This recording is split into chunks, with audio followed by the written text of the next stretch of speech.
Right? So, naging concern ko that time. Sabi ko, para ba sa akin ang social media? Para ba sa akin ang content creation? But then again, yun nga, I had my own mentality. Sabi ko, hindi, I'm gonna try, I will figure out kung paano ko siya gagawin. And then, ito na yung nangyari. I posted consistently. Take note about that. I posted consistently. Pero, hindi lang ako nagpo-post consistently. Inaaral ko yung bawat content at saka post ko. Liwanag? Then, something happened. From 50 to 80 views, nag-average ako ng 2,000 views na. Nagulat ako. Grabe, 2,000 views. Grabe, imagine 2,000 views, no? Average, 2,000 views na. Yan ang maganda dyan. And then, eto na yung nangyari. One of my TikTok video performed 100,000 times better than my first videos. It garnered 100,000 views in 3 days and 1 million views in 6 months. I don't know, maybe some of you, nakilala ko dahil dito sa video na to. Only one video. Ilang video? Hindi 1,000. Isang video lang guys. I would consider this viral. Isang video lang. 1.1 million. Now, at that moment, I have more than 20 TikTok videos with more than 100, as of the moment, I have more than 20 TikTok videos with more than 100,000 views. So, saan nagsimula? Nagsimula lang sa isa. Okay? Then, and ito nangyari. Okay? So, on February 2022, Facebook introduced Reels.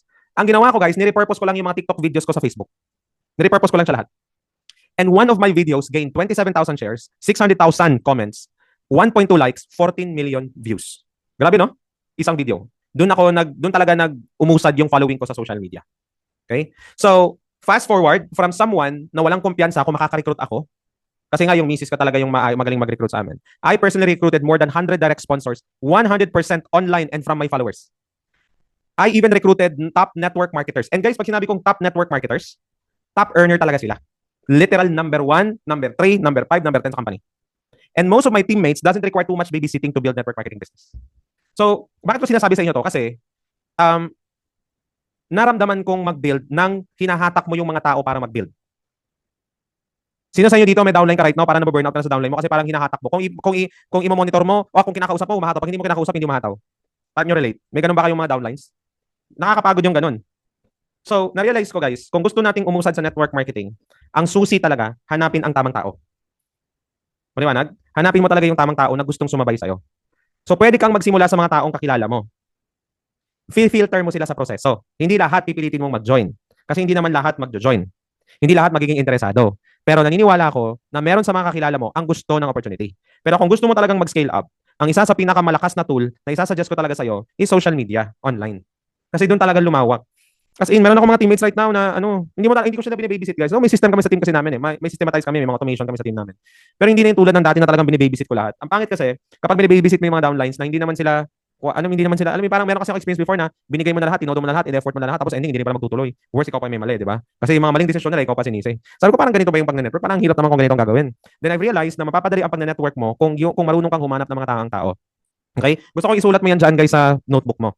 Okay? Ang goal sa network marketing, hindi pilitin ang ayaw. Ang goal sa network marketing, hanapin ang may gusto. Sige nga, i-type mo dyan. Ang goal sa network marketing, hindi pilitin ang ayaw. Ang goal sa network marketing, hanapin ang may gusto. Maliwanag? And ito lang guys, ang isa sa bagay na i-assure ko sa inyo. Marami ang may gusto.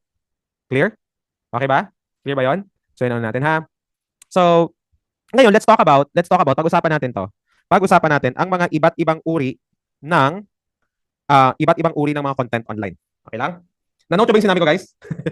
Magandang quotable quotes yun. Ang goal sa network marketing, hindi pilitin ang ayaw. Ang goal mo sa pag-network, hanapin ang may gusto. Okay? So, kailangan mo paniwalaan guys na meron talagang gusto nila ang pag-network. Huwag mong paniniwalaan yung sarili mo na ayaw na lang nito kasi mahal yung product namin. Ayaw na lang nito kasi network marketing. Ayaw na lang nito kasi hindi. Kailangan mo nang i-absorb yun. Yung paniniwala na meron talaga dyan, naghahanap, sa last of the moment, hinahanap ka. Meron ako isang pinanood na course last time. Sabi niya, hinahanap ka ng agila mo. Magpahanap ka. Nanote niyo yun? Di ba ang goal mo sa network marketing, hanapin ang may gusto. Pero ang kailangan mo talaga, hanapin yung agila mo. Pero para mahanap mo yung agila mo, magpahanap ka. Hindi pwede nagtatago ka. Tama ba? Agree ba kayo? Tama?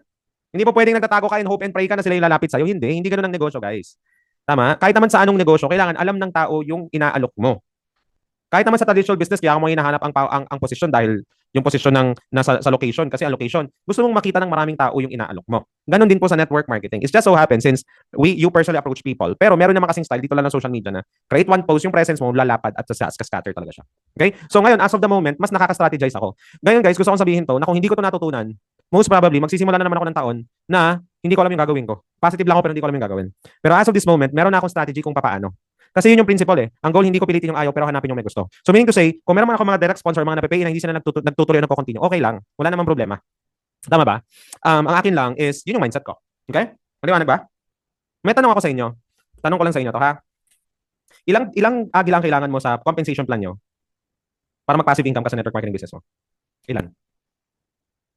Ilan? Sa inyo, sa complan nyo? 3. 2. Okay. Kung binary ka, dalawa. Dalawa lang, guys. Isa sa left, isa sa right. Kung binary ka. Kung matrix ka, like halimbawa, live good, 5. Di ba? Kung yung mga unilevel ka, tulad ng mga Amway, isa, dalawa. Tama. So, ba't ko sinasabi to? Kahit ma-reject ka ng 10,000 beses, kung mahanap yung dalawang agila, worth it yung 10,000 beses na na-reject ka. Tanong ko lang sa'yo. Do you think worth it na ma-reject ka ng 10,000 times para nahanap yung dalawang agila mo? Talagang, pag sinabi kong agila, yung tipo yung gigising ka sa umaga, gigising ka ng every week, kada buwan, kada araw, kung daily payout kayo, may income ka na. Wala kang ginagawa. Do you think worth it yun? Tingin nyo? So, ba't ko pinapoint out to? Lahat ng ginagawa mo dito is worth the trouble of finding those 2 people, finding those 3 people, finding those 5 people. Tama? It's worth doing the Canva. Tama? It's worth doing the Reels. Papag-uusapan natin. Diba? Palagi sinasabi ng mga estudyante ko sa akin. Every time pinopromote ako sa kanya, sasabi sa coach, to be honest, hindi ako marunong neto. Di ba palagi script nila sa akin eh. Sabi ko, kaya nga kinahir, di ba? Kaya nga marunong. Hindi mo kailangan paliwanag sa akin, gawin mo lang yung pinapagawa ko, di ba? hindi ko kailangan ng reason mo. Kailangan ko output mo. Okay? So, ang gusto ko i-point out dito, it's worth all the trouble. Paliwanag? Hindi mo kailangan ng 1,000. Kailangan mo ng 2. Yung dalawa na yun, sila hahanap ng dalawa, nahanap ng dalawa, nahanap ng dalawa, nahanap ng dalawa, nahanap ng dalawa. Then the magic happens. That's network marketing. Saya, di ba? Hindi ba saya? Ang ganda guys eh. Hindi ba kinikilig? As in, grabe talaga. Meron ako isang buong company sila na tinraining ko.